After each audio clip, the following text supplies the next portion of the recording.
pre-Jordan, pre-Larry Bird, pre-Magic Johnson NBA. Junior Bridgeman was a solid player.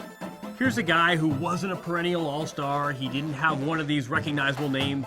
At that time, we didn't make the money that players made today, although, it was a great start to life. So even playing or having a chance to play in the NBA, you still knew you were going to have to do something when you stopped playing. First 4 summers that I was at the NBA, I went to law school. I worked at Howard Johnson's at the desk, taking reservations and doing all those kind of things. And that was hopefully get me some experience in the business world. And what I found out was how little you really knew about the business world.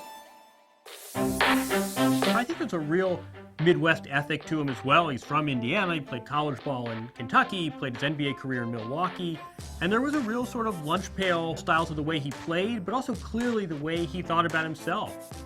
I remember we were going to play the Golden State Warriors that night. And Jim Fitzgerald, who was the owner of the Bucks, came in and sat down. And he asked me, what are you going to do when your playing days are over? And so I made the statement, well, I want to get involved in business. And so he said, well, what kind of business? And I had no clue, and some probably ridiculous answer like, I want to get involved in business.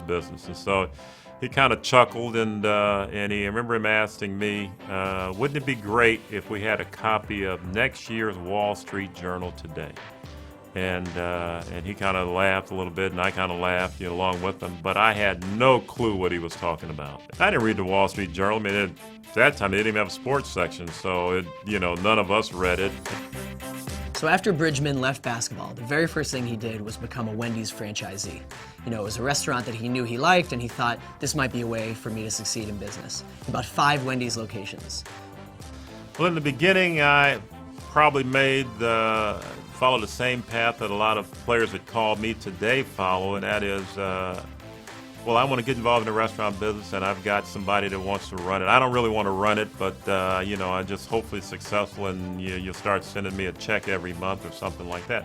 And that's how I thought it would really go, and never thinking that what if it's not successful, or what if things don't work out. That's kind of foreign to you at that time. You just figure everything you're going to do is going to be successful. Well, it ended up not being as successful as we thought. So Bridgeman learned that the burgers don't sell themselves. He decided, what I need to do is bring everyone together to collaborate better as a team. I'm going to hire better people. I need the entire staff to buy in. When I went back to basketball and thought about, well, how'd you get to the point you got to in basketball? And you didn't get there by one day just going out and picking up a basketball and all of a sudden you could, make shots and dribble and do all those things. I and a lot of other people put a lot of hours into practice.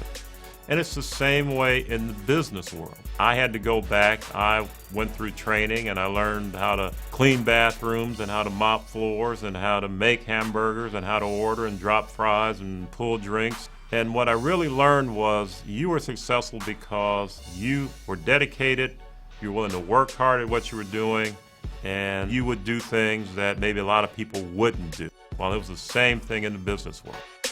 Fast forward to today, Bridgeman Foods has over 200 Wendy's franchises, over 100 Chili's franchises, and Bridgeman Foods is now the 2nd largest Wendy's franchisor in the country.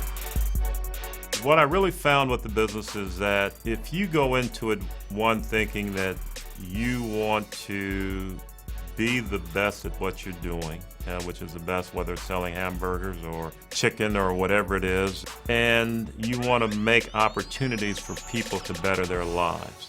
It's amazing how much success you can have if you just kind of follow those 2 parameters.